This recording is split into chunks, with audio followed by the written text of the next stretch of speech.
Prosperidad. Es la palabra que quiero elegir dentro de este diccionario. Prosperidad, ¿por qué la palabra?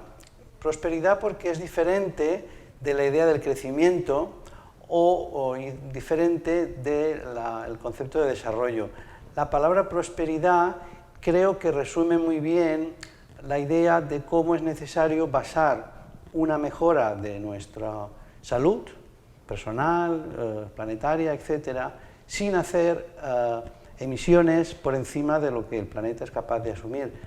Prosperidad sugiere hacer actividades de menos impacto, de menos huella de carbono, que podamos permitirnos hacer una vida saludable, una vida disfrutando de las ventajas de la convivencia, del bienestar, sin agotar los recursos, haciendo actividades, como digo, mucho menos perjudiciales sobre el planeta.